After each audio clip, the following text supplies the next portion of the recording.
Hi friends. So tonight we're going to start digging into the meat and potatoes of this course. We're going to start talking about the wiring in our brain and how this wiring is actually a program that our body runs from and our responses run from, and who we are and are defined by is run from. I like to start these always with a verse. This one's going to be very familiar to most of you who have worked with me before and who we've taught before and have had sessions with. Of course, this week we're starting with Romans 12:2.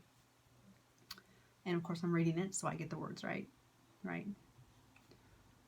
Do not conform to the pattern of this world, but be transformed by the renewing of your mind. So don't conform to what's going on out here. Don't let this influence and make you who you're not. Don't conform to the patterns of the world, but transform yourself by the power that we know we have to renew and heal our mind. That's critical. That's what the basis of all of my research and all the stuff that I've dug into has come from. The renewing of our mind, the power that we have within ourselves to heal, to fix, to create the reality that we want to live in. It's an amazing power. And like I said, most of you have heard these things before, but we're going to dig into them again because this is the foundation. This is where it starts. This is where we build from. But you have to have this basic understanding so you then can take it and start understanding where we are, how it got there, so we can change it if you want to. It's the basis for all of this brain work. And I know a lot of this is, like I said, repetitive, but we're going to go over it again as if you've never heard it before, because every time you hear it, you're going to pick something up new. You can watch this video back again in a month, and it's going to give you something totally different than you got the first time you watched it. I read these books over and over because I pick up something different each time I watch them or read them. You don't watch a book, but you get what I'm saying. So we're going to do that. We're going to start talking through that. We're going to start talking through how our minds got where we got. And then we'll talk about how we renew those, how we can fix and heal those. First thing I want to talk about is thoughts. What kind of impact do our thoughts have on us? Our thoughts impact us because of the thought that comes into our mind, that we give attention to, that we focus on. After a cycle of days and after repetitive thinking on that thought, becomes a hard wire in our mind.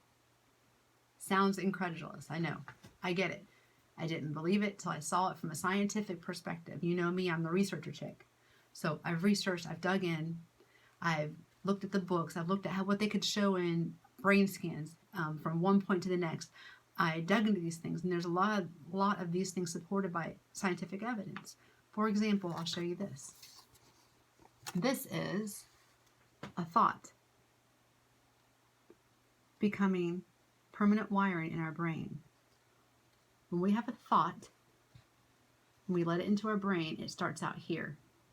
And it grows this tendril inside of here, inside of the wiring. Our brain is made up all a bunch of kinds of these trees, wiring trees. I call them wiring trees in our brain forest.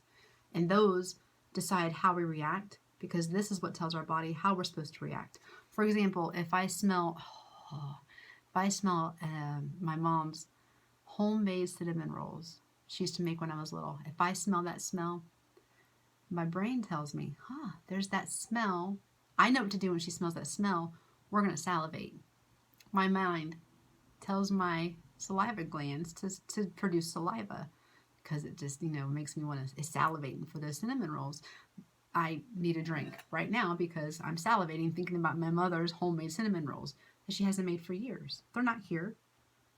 But my wiring and my memory and what I programmed in here is telling my body that, oh, you really want one of those. Doesn't it make sense? So it does it for that reaction.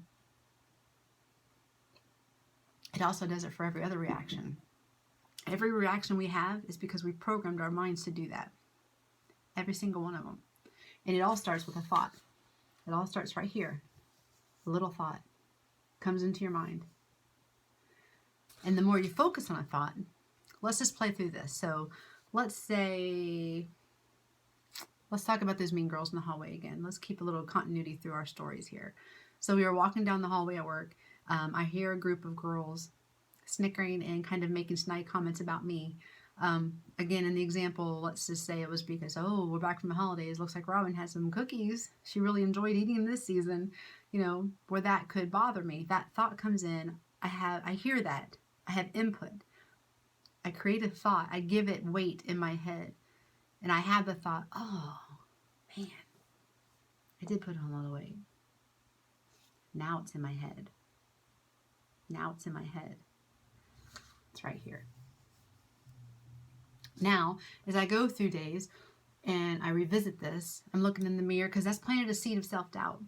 It's buckled my, self-confidence a little bit. So the next day when I get up, I look in the mirror, I'm getting dressed. Oh, my pants are a little tight. I do look like, man, I'm, a little fluffy. Not the greatest look I've had. The more I think about it, the stronger this little thought tree grows. If you look right here, this is the membrane in our brain. So these are like free up and through here. And this is like the root system within our brain, like the meaty part underground, if you want to think about a forest. So I think about the thought here. I think about it, another time, again and again. And the more I think about it, the more I think it, the bigger this thought grows, the bigger this thought grows. And after 21 days of thinking about this thought, this is what we end up with. Now, why is this important? Because now, right here, is my reaction to when I see or hear those girls. Every time I see or hear those girls, I have programmed my brain to react with a doubt, with a self-doubt. Man, they're right. They're right. I don't look my best. That's what I've done here. Okay? And that's what we've done with every thought that is in here. I have anchored my mom's cinnamon rolls into my brain to react in a hungry kind of craving way because they're so delicious. Every thought. I hear a song on the radio. If I've connected that song to any memory and I've thought about that at all, and I've established it in my system, in my programming, in my forest of wires and thoughts, when I hear that song, it triggers a reaction. Whatever reaction I've tied to that song happens. Okay, so we've programmed. When we're born as a baby, we're kind of a blank slate. Everything's a new thought. We're creating all new trees. And it's all amazing and wonderful, and people love babies, so it's happy thoughts and good experiences. But when we start to get experiences that aren't good, we're also creating those trees. A baby that's left to cry and neglected for hours at a time creates a tree in his brain of a negative response. I feel alone. I feel isolated. These impact us for our entire lives as long as we allow them to reside in our programming. It takes 21 days for a thought to become from this to this tree. And we have millions of these in our brain. Millions of them. Not all good, not all bad. But the more of the bad we let come into our brain is taking space and making these trees with bad reactions. That's why those who have trauma revisit or relive those traumas, and they can feel it. Their body remembers how they reacted, and when they get a trigger that triggers that tree, a smell, a sound, a person's resemblance, walking into a room that resembles where something bad happened in your past, it triggers something. For me, for the molestation that happened when I was little, it's a smell. I can smell him. He had a cologne that he had on, and I can smell it, and it would trigger me. And I would physically become ill. I would shake. I would get anxious. I would have a physical response because I had programmed my brain to that trauma to be triggered by that smell. Okay? This is important because you need to understand that the thoughts that we let into here control who we are. They control the programming, right?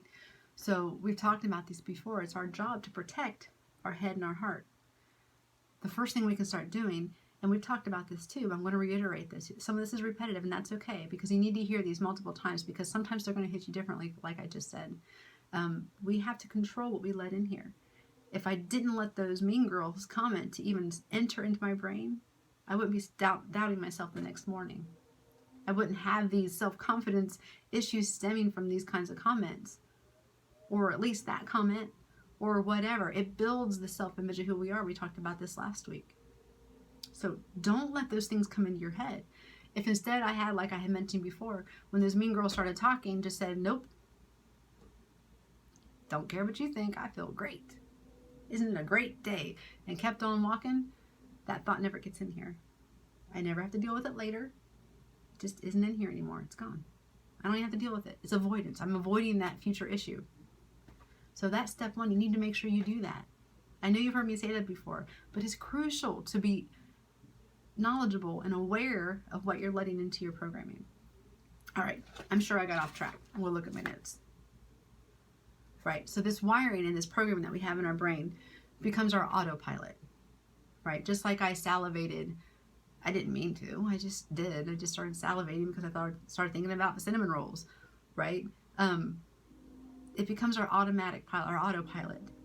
So, and it's just like an athlete who trains all the time. They're training their muscles to jump hurdles. It's not easy for anybody to do that, but after you've done it for a while and you've done it over and over and over, it's second nature, right? They're on autopilot. When they see a track and they see those hurdles, they know what their body knows what to do, and they do it because they've trained to be there. They've made wiring connections in their brain, and when they see that, it's a trigger, their body knows what to do because it's connecting these wiring trees in their head, and it reacts that way. Everything we do controls our autopilot. So you have to be aware of that. So you can identify things that you're responding to in an automatic way that you'd like to fix. An example I can give here is, I just recently in the last year or so have fixed this with my brain work that I've done. It had gotten to a place where I love my husband. He's so supportive and loving. He would do anything for me, anything. But he has a way of, I had a way of interpreting his tone in a certain way. It didn't matter what he said. It didn't matter how he intended it. I had trained myself to receive it in a certain way. Now, why is that bad? Because it didn't matter what he was saying. I was always taking it with, oh, there's tone attached to that. What does he mean by that? I was reading into so much. He didn't have any idea at all. I was having these thoughts. He didn't intend for me to take anything in a negative way. He was just being him. But for some reason, I had gotten a rut, and I had trained my brain to react a certain way that I was receiving things in a not positive way. I was smart enough to realize it. Thank you to this brain work. I realized that. So I untrained my brain. See, it not only works this way, it also works this way. So when I identified that thought pattern here of when I hear him talk, I take things in the most negative way. And if you've ever met Tim, people can't fathom I did that. I don't know why I did. For some reason I did. It's not even like we argued all the time or argued at all hardly. For some reason something hit me once, I let it take hold, and then I started programming my wiring, my programming in my brain to react a certain way. Then it became autopilot. I wasn't living intentionally with that reaction. But so it can work the opposite way. I identified it. Here's my tree. I started replacing that thought with, he loves me. His intent is good. He's loving and supportive. He's loving and supportive. He's loving and supportive. He would never do anything to hurt me. He's loving and supportive. And after another cycle of days, 21 days to be exact, I have reprogrammed, taken away that programming. And in its place, I created, he's loving and good and supports me. He'd do anything for me. His intentions are always in my best interest. He's loving and supporting. He's my rock. He loves me. He would never hurt me. I created this tree and replaced the other one. That's the beauty of this. These are the kinds of things that I want you to start thinking about, which you can attack. Become aware of who you are. Become aware of what you're doing. Become aware of how you're reacting. These are automatic responses. And the ones that you don't like, fix them. Identify it. Take the negative. Replace it with what you want the response to be. And every time you have this reaction, don't fix it. He loves me. He's supportive. He'd do anything for me. So you're tearing one down and building up another one to replace it at the exact same time. Now this takes 21 days to do. It takes 21 days for a thought to become that big tree. And it takes 21 days to take down one of those big trees. It can take longer to take down a big tree. Depends on how long it's been there. It depends on how big the roots are. So you might start chopping it away after 21 days. You might have to do it again to reinforce it or to replace it with an even stronger replacement, positive replacement. Okay? Reading my notes to make sure we don't get too off track. You control what you allow to become part of your programming. I also controlled what remained as part of my programming. Right? I controlled it. I fixed that. I have other programming I'm still working on. This is never done. Our job here is never done. Because the more we fix, the more we identify. Because you take layers off, right, Pam? You take layers off. And as you take the layers off, you see clearer. But you have to start working at the top layer. And then you see more, and then you see more, and then you see more. And it's not about bringing up traumas. It's not about reliving every bad thing that happened to you. Because bad things happened to me that didn't impact me. You know, my dad was violent. I don't carry any kind of long-term trauma from that. I had other things that were worse, but I don't hold any kind of trauma to that. I just don't. So revisiting that, it's like, yeah, it happened, it was bad, but that doesn't impact me, so I'll keep looking for something else. And some of that could be denying what really is impacting me, possibly, but not everything impacts you in a negative way that way. Not everything has taken root and made significant programming in my brain. I could have been busy programming something else when that was going on, and I didn't allow it in there, right? There's no telling. Violence turns off your learning centers. Perhaps I just turned it off and just, whatever, I went away why it happened. I don't know, but it didn't impact me. So you're going to find things that, you don't have to find traumatic things that impacted you to attack big things all the time. This wasn't a big thing. This was my husband. I trained myself to react to my husband a certain way. I'm working on my mom right now. Sometimes I have reactions that I'm not pleased with when it comes to other family members. I prejudge. I frame what they say to me based on the people they were 20 years ago, who they aren't today. It's not fair at all to them to do that. But I find myself doing it. So I have a list of those, and I try to work on those as I have cycles to do so. And at a minimum, I'll stop new ones from forming in that world. Okay, does that make sense? Okay, family is important, yo. Family is important. And when we judge and pre-frame things our family does, or do to us, or has done to us, based on the past of who they were, they know me from that time ago too. I know they see me as they saw me when I was 10. And that's okay, because they don't know any better. They don't know how to change that. I know how to change that. So I have to take control and fix that for me. Right? I fix it for me. Give your family credit. People change. People grow. See who they are now. Right? Like Rachel's talked about. What she was 10 years ago isn't who she is now. But people who knew her back then still see her that way. Because they don't know how to unsee it. We know. So fix that. Your family's worth it. Your friends are worth it. You're worth it to have a peace of mind and to open up a new phase in your relationship where you get to know each other in a new way. You allow that to happen, and you're in control of that. You're in control of all of this. So important. So very important. We did touch on this last week, that your programming, what we allow in here, dictates our self-image. We talked about that with the mean girl example. You allow those mean things in your head, then you start to see yourself in the mirror differently. So instead of all that, put your affirmations on your mirror. I am beautiful. Robin, I love you. And mean it. Changes everything. Changes everything. All right. So we talk about these things that we have to block from entering. And I just want to touch quickly. I won't stay in here too much longer. But I want to touch quickly on the influences that we allow to decide our programming. One, of course, is our past. The past frames how we react to things or how we see things. I remember the family example. Who my sisters were 20 years ago is who I saw them until recently. Everything was always framed in that context, and that wasn't fair to them because they've grown a lot. They're women. They're wonderful, strong, independent, intelligent, producing women. It's not fair to see them how they were when they're 10. It's fun to revisit that in a loving, fond way, but that's not who they are now, and that's not fair to anybody. I don't want them to see me that way. I want them to see me who I am now, especially after my journey with Jesus. They need to see me now, because this is me. This is the me now. This is the light. I want them to see that, but I have to give them that credit too. It's only fair to do it to them too, and they're worth it. So influences. So our past frame that. We've done some exercises to kind of address that.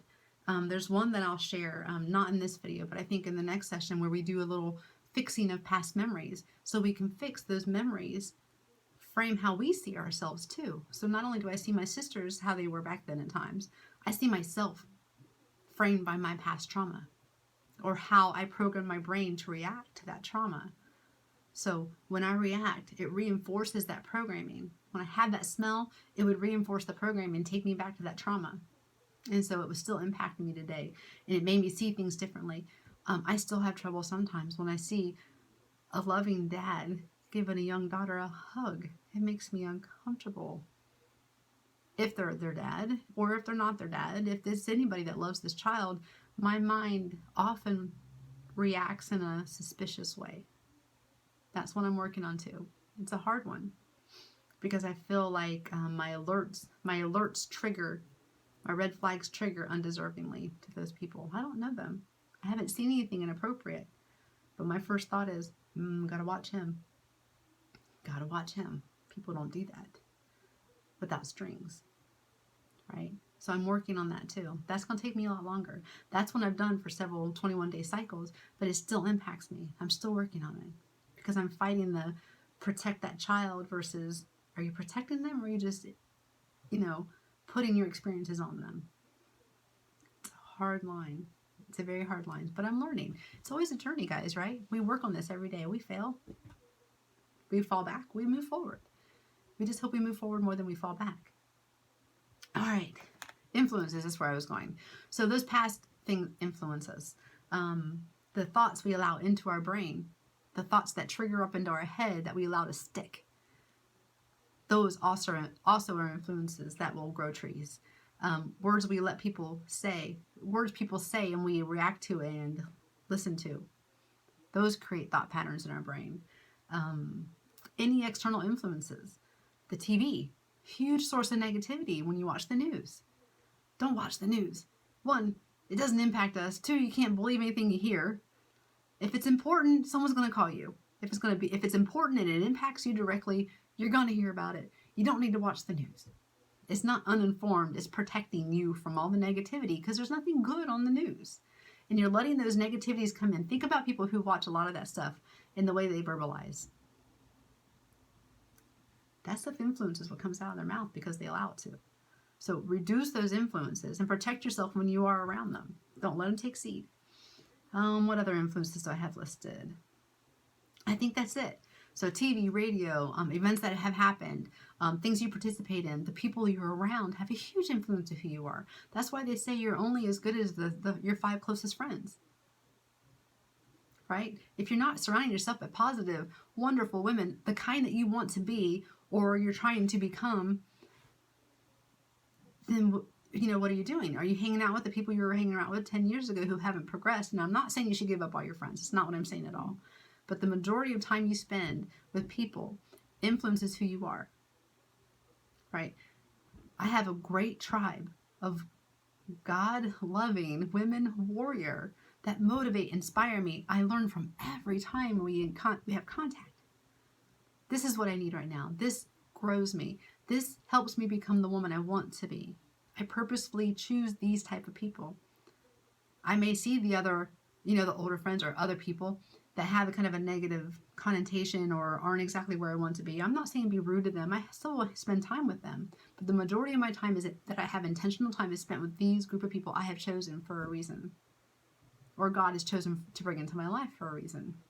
You are the result of your closest people you hang out with. And if you want to grow, hang out with people who are further along than you are. You're never going to learn from somebody who's not further along than you are. Okay. So I'll leave you with the tips. Control as much of the external influence as you can. That means turn off the news, right? Or don't pay attention to it if it's on. Don't go surfing news sites unless you're looking up something very specific to you that impacts you directly. I'm not saying being uninformed. I'm just saying control the negativity that doesn't have anything to do with you. Okay? It doesn't mean you're burying your head in the sand. You're not oblivious to it. You're going to see it. It's going to get in some, but you don't have to inundate yourself with it with a half hour first thing in the morning to frame your whole day, right? We start our day with gratitude for a reason, because then that makes everything aligned to it. What do you think's happening if you spend the first half hour of your day listening to negative news? Your brain's being told to attract negativity. Got it? It's powerful. So powerful. That's why it's so important to wake up. Talk to the Lord. Start with gratitude. Feel gratitude with your heart.